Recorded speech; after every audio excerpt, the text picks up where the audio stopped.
a series of situations that could lead to criminal charges against Hugo Motta. Against Hugo Motta, the federal deputy who is currently the Speaker of the Chamber of Deputies.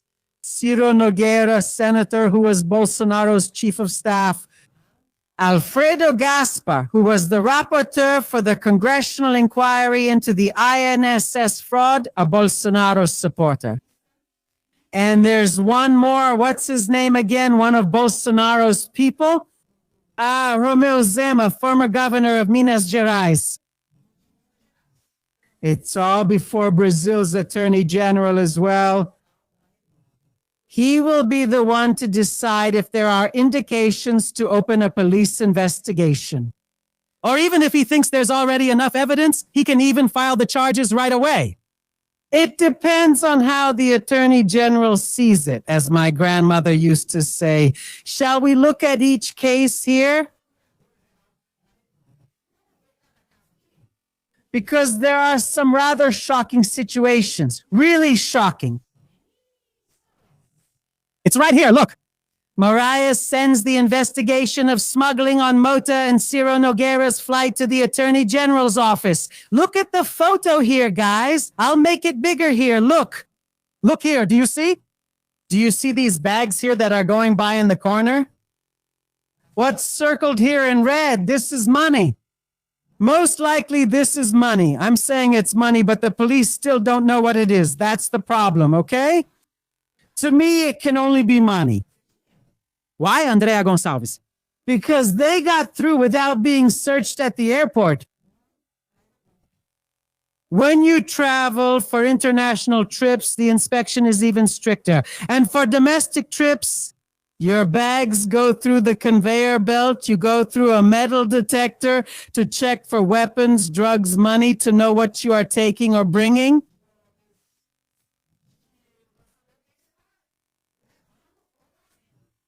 So what happened? Hugo Motta, the president of the Chamber of Deputies, was on a plane together with Ciro Nogueira, a senator and former minister under Bolsonaro. And this jet is private. Whose was it, Andrea Gonçalves? It belonged to the owner of Tigrinho here in Brazil. You know that devil's little game? Yeah, the devil's game, God forbid, in the name of Jesus. Yeah, that little game that so many people are playing, getting addicted to and ruining their lives because they think they're going to win. They stay there fooled by that stuff thinking they'll win, but they ruin their lives and end up owing everything, even the shirt off their back. That's right. Okay. The owner of the private jet is the owner of Tigrinho. Owner. And it was discovered that on a trip in this little plane, the private jet owned by the owner of Tigrinho, Hugo Motta, and Ciro Nogueira were on board. It seems there were other politicians on board too. Then they went through without being searched. Those packages there, look, those bags here, look, got through without being searched. Where, in fact, public servants and tax auditors are also being investigated. So what did Alexandre de Moraes do? And there's footage, you see, folks. There's footage, so it definitely happened. It happened, it really did. So Alexandre de Moraes then, after this discovery and after the federal police passed this on to Minister Alexandre de Moraes has now forwarded it to the Attorney General's office. To find out what the position of the Public Prosecutor's Office, the Attorney General's office is. The Public Prosecutor's Office, as you know, is responsible for criminal prosecution. They are the ones who decide whether or not to bring criminal charges. The Attorney General will give his opinion. No, it's nothing. Just let it go. Here, look at this thing. Just let it go. Leave it alone. Or else the Attorney General will say that this needs to be investigated to find out what really happened. Was it smuggling? What was in those bags? What was it? Money? That's what they have to find out. They have to find out what was in there.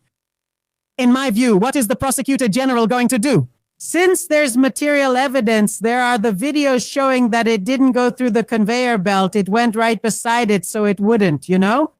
What will the Prosecutor General do? He'll say it needs investigating. Then Alexandre de Moraes will officially open the police investigation. Now I repeat, the federal police have already said they have the evidence. The prosecutor general himself can already right away speak out and press charges. What's this, Andrea Gonçalves, saying they should be tried for it?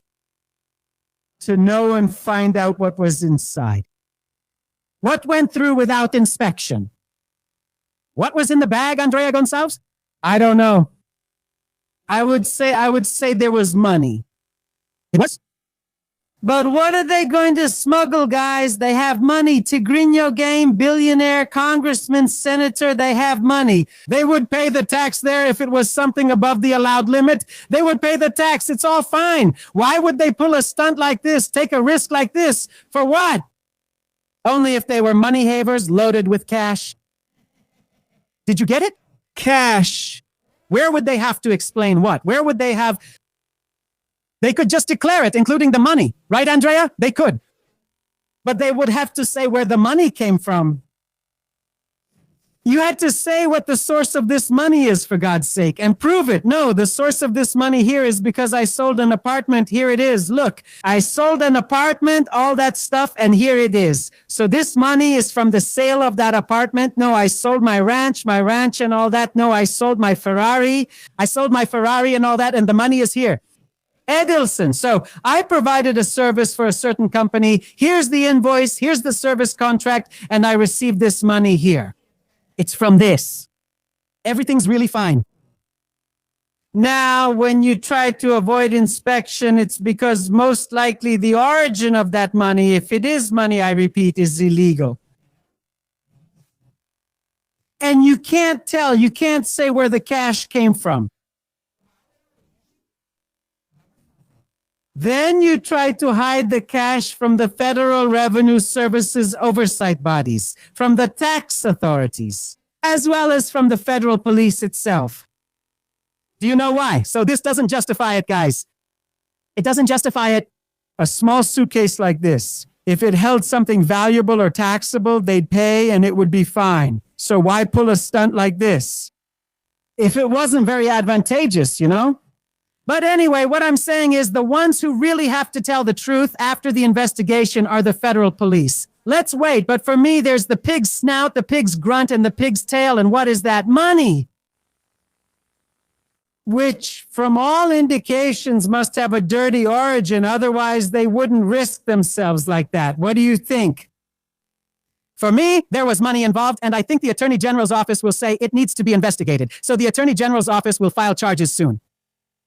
Why did it go right by and not go through the inspection agencies there? Through the X-ray and all that stuff, you know? Oh my God, the scam, let me tell you, it's big, you know? And let's see what the Attorney General is going to say. Now, there's another case here that's also with the Attorney General. Do you remember that mess with the Bolsonaro supporting Congressman Alfredo Gaspar, who was the rapporteur for the congressional and joint congressional inquiries into the INSS fraud, Bolsonaro supporter? Yes, so in the end, there was an allegation from Senator Soraya Tronic and Congressman Lindenberg Farias that he might have gotten a child pregnant.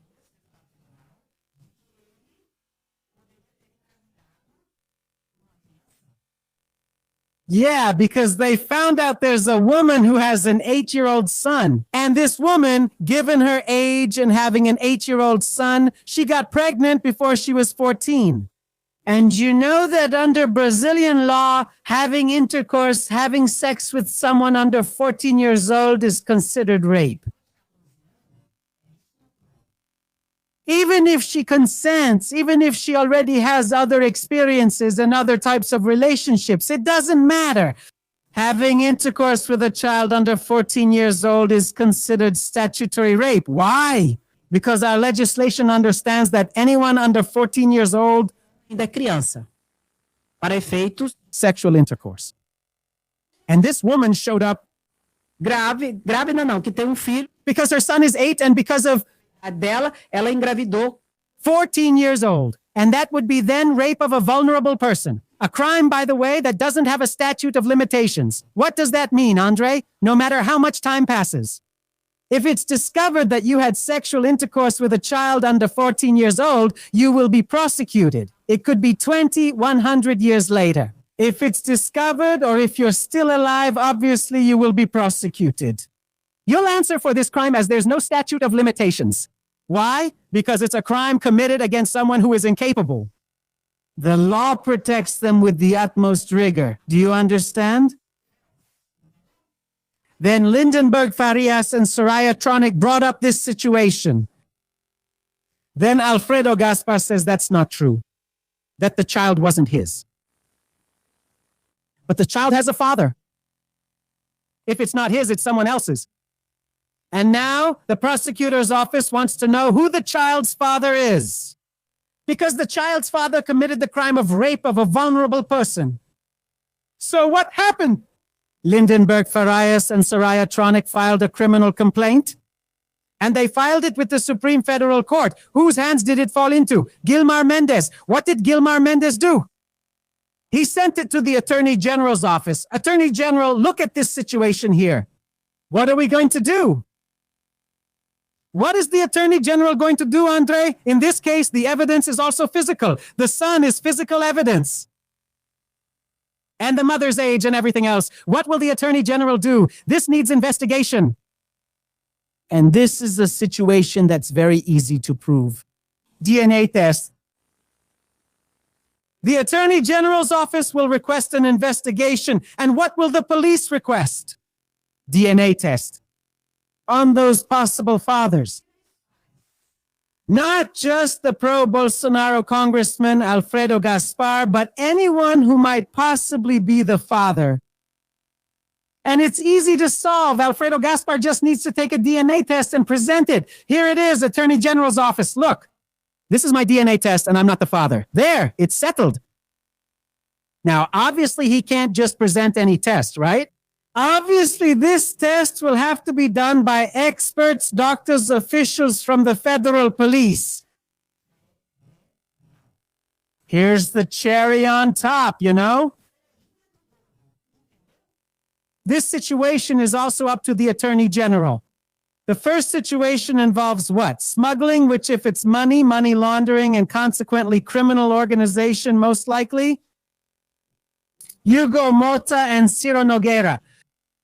This case would already involve what? Rape of a vulnerable person. Another situation that's on the Attorney General's desk. Here it is. Look, Alfredo Gaspar.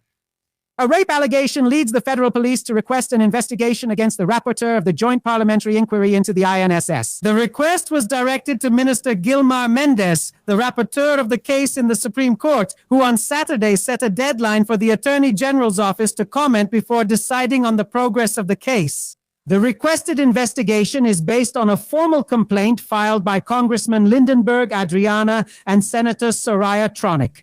In the document, the lawmakers accused Gaspar of committing a sexual crime involving a teenage girl who, according to the complaint, became pregnant at the age of 13. That's the situation.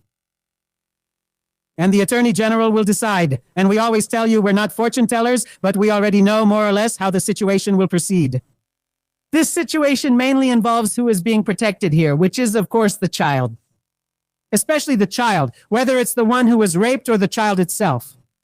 This will be kept under seal to protect privacy, especially the child's and now the baby's as well. But a DNA test will be required, and Federal Deputy Alfredo Gaspar will be among those compelled to take it.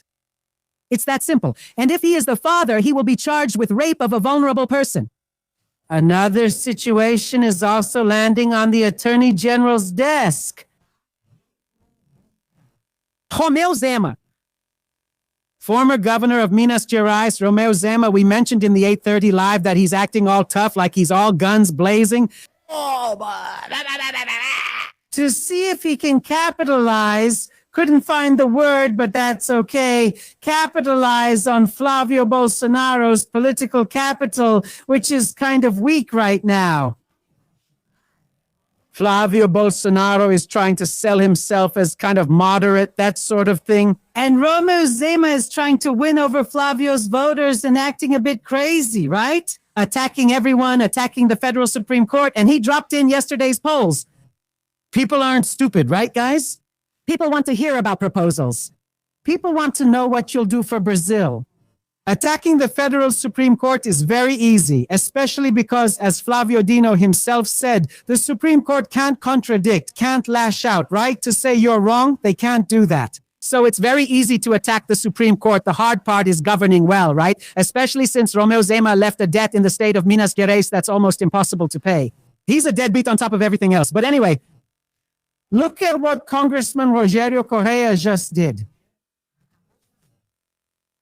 And Romeu Zema?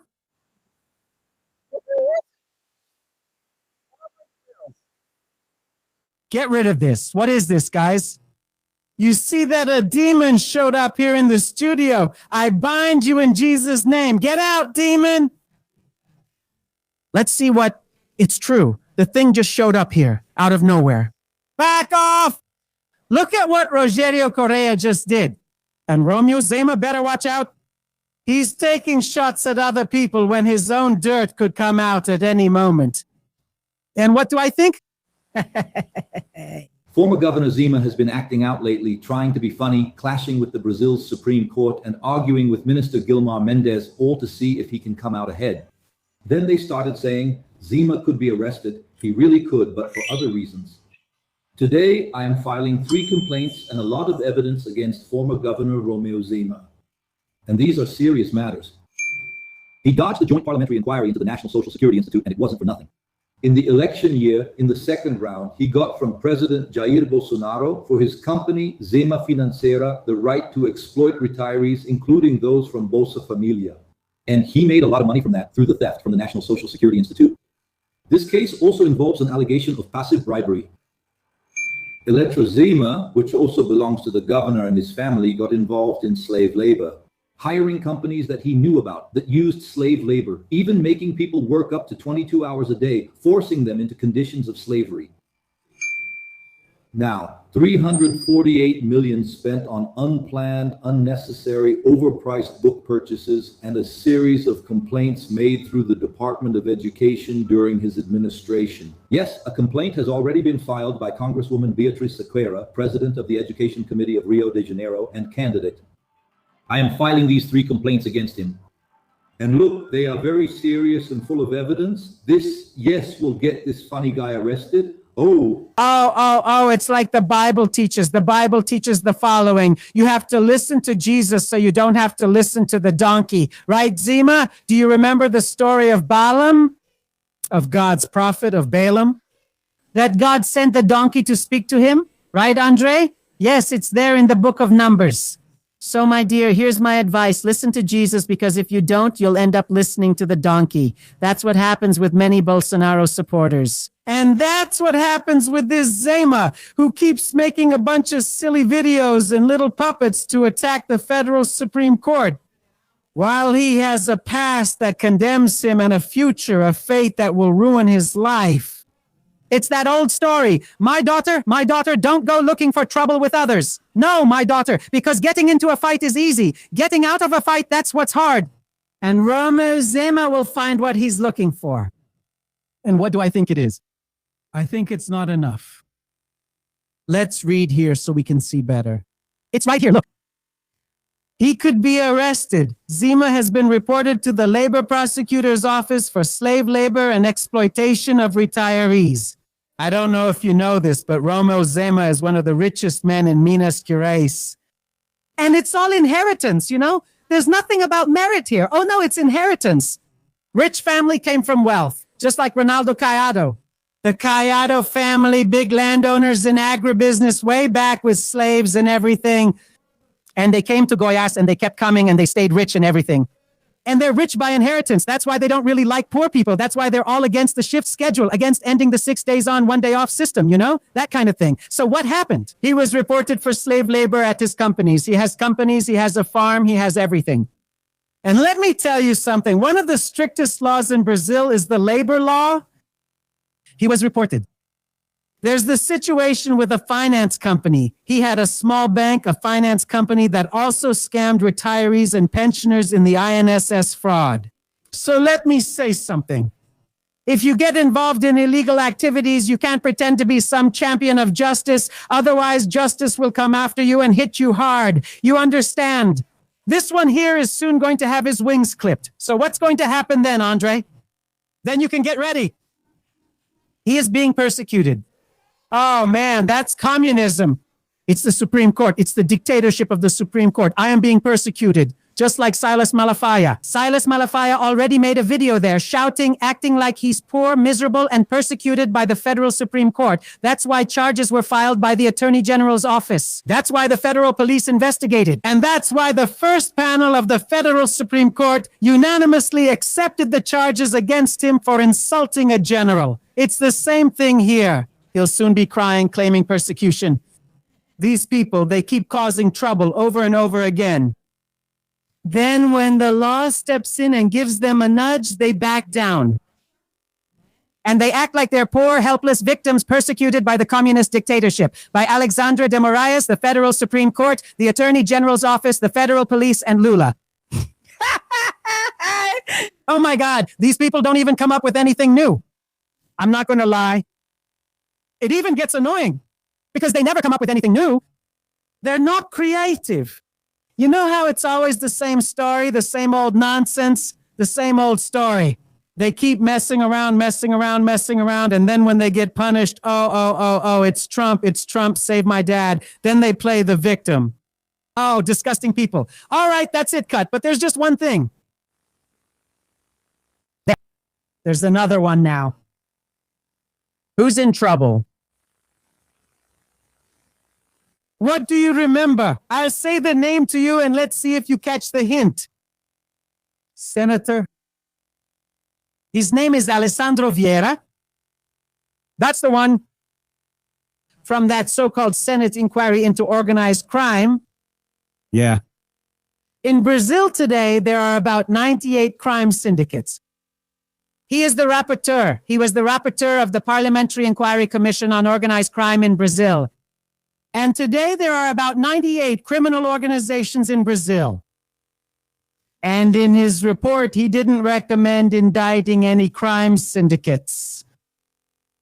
He didn't include any actual crimes from the penal code to be investigated. What did he do? He listed Justice Alexandra de Moraes, Justice Gilmar Mendes, Justice Dias Toffoli, and the Prosecutor General to be formally accused over an impeachable offense, which isn't actually a crime. What do you mean, Andrea Gonçalves? It's not. An impeachable offense is a breach of decorum. It's against ethics or the principle of administrative morality. It's not a crime under the penal code. Do you understand? And that's why what doesn't apply? Being formally named by the police. Being formally named by the police is part of a police investigation. An impeachable offense is not subject to formal police accusation or police investigation. No, Andre, no. So what is appropriate, for God's sake, since it's called a crime of responsibility? It's a different political issue. It concerns ethics, decorum, the principle of morality. What is appropriate or... Oh, no. Impeachment. Get the code. Impeachment is a political administrative process.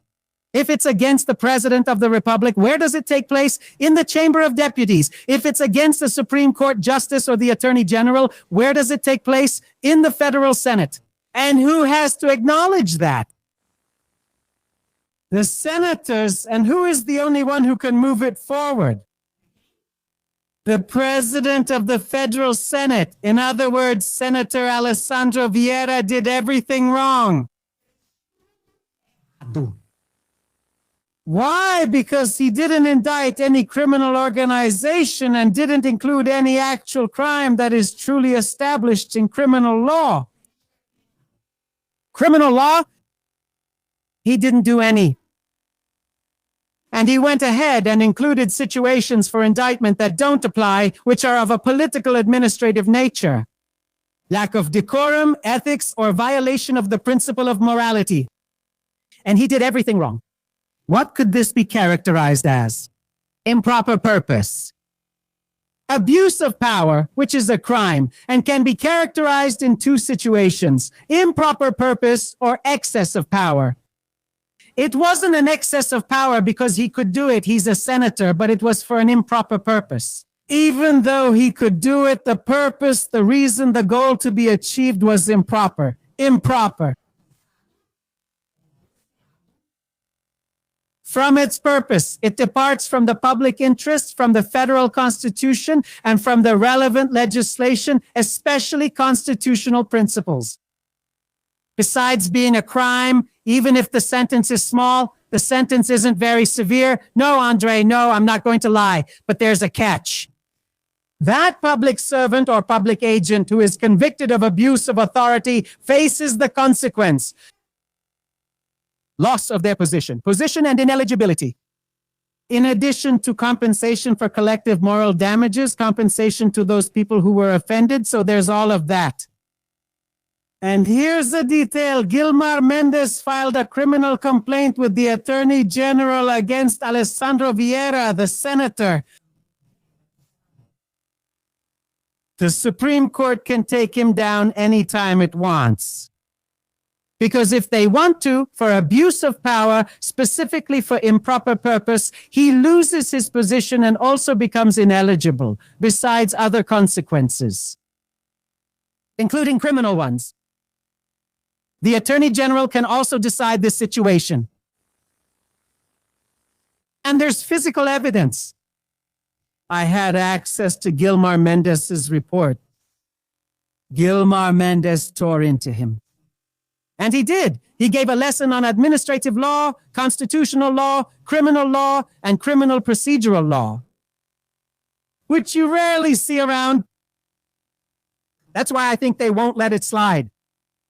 That's also on the table and in the hands of the Attorney General. What will be done?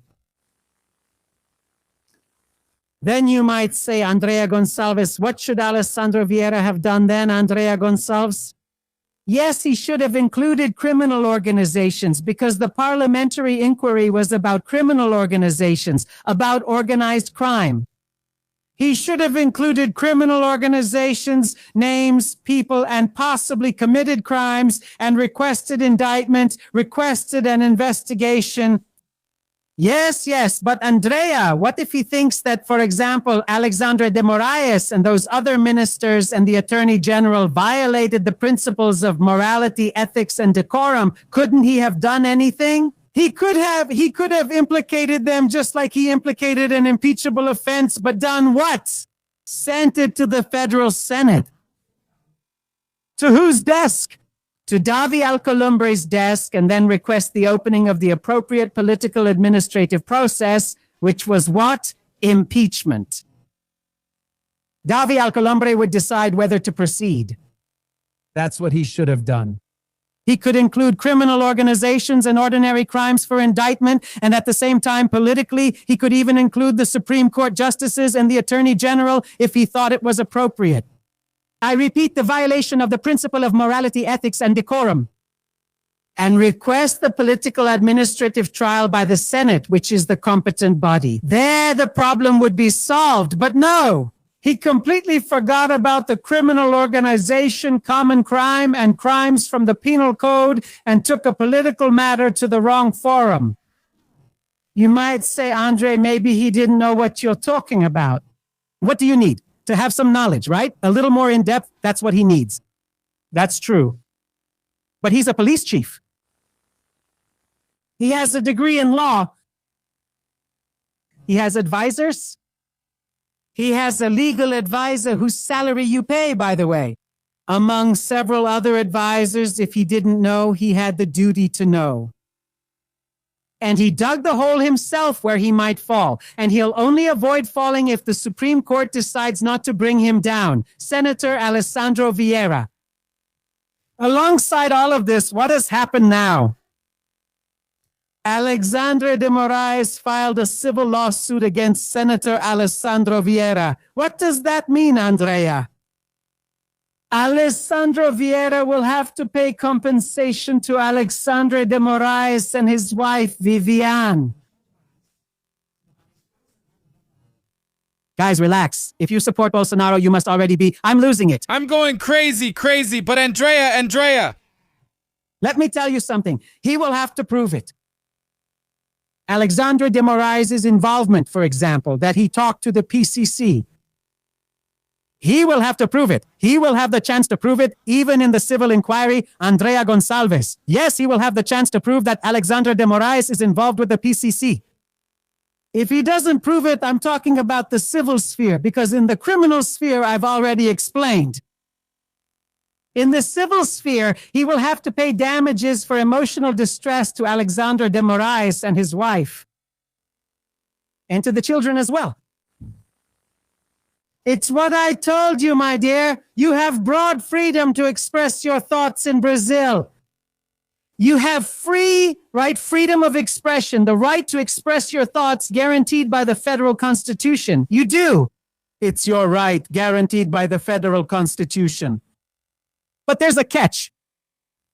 If you make up trouble just to get attention or to make a political show by attacking, insulting, slandering, threatening, or inciting crime, you can be held civilly, criminally, politically, and administratively responsible. So if you can't prove what you say is true, everything turns against you. And that's what's happening with many politicians who are using lies, fake news, and attacks, especially against the federal Supreme Court, as a fifth-rate political soapbox, right, Zema? And later, when the consequences come, there's no point blaming the Supreme Court's dictatorship, for heaven's sake. Take responsibility for your actions. That's it. It's over. Do you understand? So that's the situation. Here it is. Look. Pay attention, my dear and my darling. Hey, Metropolis reported it. Master, the Moraes family is asking Vieira for $60,000 in compensation. The wife and children of Supreme Federal Court Justice Alexandre de Moraes have filed a lawsuit seeking damages for emotional distress against the rapporteur of the Parliamentary Inquiry Commission on Organized Crime, Senator Alessandro Vieira. And they are asking for $60,000 in compensation by making statements that link the law firm Barsi de Moraes, headed by Vivian Barsi de Moraes, Alexandre de Moraes' wife, to the criminal organization known as the PCC. He will have to prove it. If not, besides all the criminal, political, and administrative consequences that may arise, there's also the civil penalty to pay. Either prove it or you're going to get in trouble. Oh, as my grandmother used to say, child, you catch a fish by the mouth, there's no use trying to catch it by the tail. By the tail, it slips away. All right, Grandma. Oh, guys, we have to laugh because we're not going to cry. But there are people who are crying. There are people who are shouting, making a scene out there, but when they lay their head on the pillow and no one sees, they cry.